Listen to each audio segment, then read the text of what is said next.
Bismillahirrahmanirrahim. Assalamualaikum warahmatullahi wabarakatuh. Tambah Ibu, perkenalkan nama saya Akila Nelatuliza dengan NIM channel 1125164. Pada kesempatan kali ini saya akan kembali mempresentasikan terkait hasil dari tugas karya ilmiah saya mengenai peranan ketidakstabilan glukosa darah akibat pola makan tidak teratur, atau ini merupakan predictor brain fog. Pada titik fokusnya itu mahasiswa kedokteran dalam tingkatan atau stres belajar. Ya, baik. Untuk latar belakang dan masalahnya sendiri itu mengapa mahasiswa kedokteran rentan mengalami penurunan fungsi kognitif di tengah tuntutan akademik.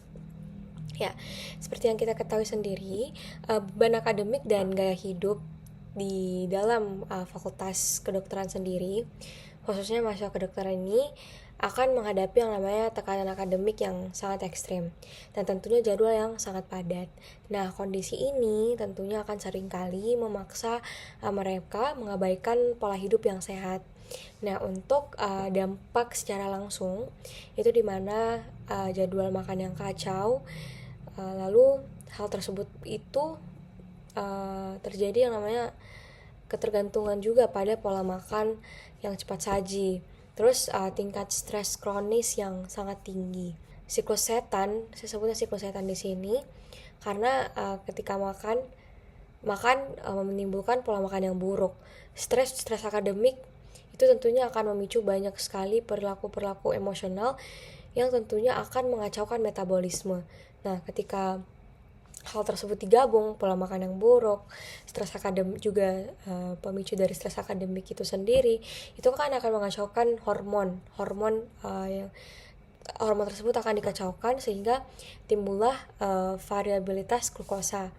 Nah, tentunya variabilitas glukosa sendiri ini dimana terjadi ketika ketidakstabilan kadar glukosa darah menjadi faktor kunci merusak fungsi kognitif harian dari para mahasiswa kedokteran tersebut. Nah, untuk mekanisme fisiologisnya sendiri itu yang saya lihat adalah ada dari respon metabolik, di mana seperti kita ketahui pola makan tidak teratur itu akan menyebabkan siklus hipoglikemia dan hiperglikemia, di mana itu merupakan lonjakan postprandial setelah makan yang tajam dapat memicu resistensi insulin dan stres oksidatif sistemik. Lalu yang selanjutnya adalah aktivasi sumbu HPA, di mana stres ini akan mengaktifkan sumbu hypothalamic atau kita sebut hypothalamic pituitary adrenal atau HPA, di mana itu merupakan peningkatan kortisol, memicu pelepasan cadangan glukosa, memperparah fluktuasi gula darah bahkan tanpa asupan makan sekalipun. Nah, lalu dampak dari neurokognitif brain fog itu sendiri, di mana tentunya otak sendiri ini akan memiliki ketergantungan pada suplai glukosa yang stabil. Nah, ketika terjadi fluktuasi ekstrim, tentunya fungsi dari eksekutifnya ini akan terganggu. Nah, apa saja gejala utama brain fog itu? Yang pertama adalah gejala utamanya yang mungkin dirasakan oleh mahasiswa kedokteran itu sendiri adalah kesulitan berkonsentrasi dan fokus, kelelahan mental yang persisten, lalu ada proses berpikir yang lambat, dan penurunan memori kerja atau kita sebut working memory. Nah, untuk metodologi penelitian saya sendiri ini adalah pendekatan kualitatif, di mana yang seperti kita ketahui studi ini dia menggunakan analisis naratif berbasis literatur untuk menghubungkan variabel kunci. Lalu saya juga menggunakan analisis sintesis menggabungkan temuan dari studi perilaku makan, endokrinologi stres, dan neuroscience dari kognitif. Lalu yang terakhir konteks spesifik, di mana dia fokusnya itu secara mendalam pada populasi mahasiswa kedokteran yang memiliki profil stres dan juga akademik yang cukup unik. Nah, korelasi tingkat stres dan glukosa darah. Sebelum kita ketahui bahwa dari visualisasi representatif berdasarkan temuan yang telah saya dapatkan juga mengenai peningkatan glukosa pada kondisi stres sendiri terbagi atas 3, ada ringan, sedang, bahkan berat, dimana kalau stres ringan sendiri ini dia kadarnya normal, untuk stres sedang itu cukup meningkat, dan di stres berat sendiri ini mahasiswa kedokteran cukup merasakan signifikan atau resiko yang begitu tinggi.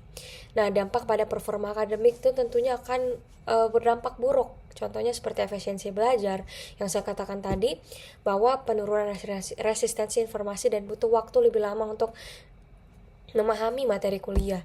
Nah, lalu ada penalaran klinis di mana brain fog ini akan menghambat kemampuan berpikir kita.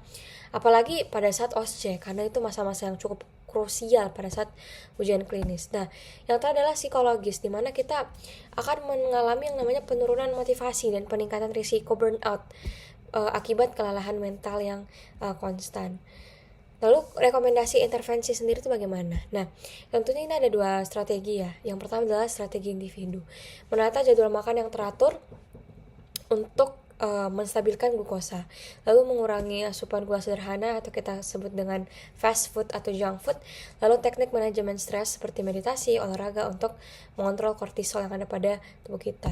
Lalu yang terakhir ada strategi institusi. Nah, strategi institusi seperti apa? Yang pertama adalah penyediaan kantin sehat di lingkungan kampus kedokteran, integrasi edukasi gizi dan kesehatan mental dalam kurikulum, dan layanan konseling untuk mahasiswa dalam berisiko tinggi.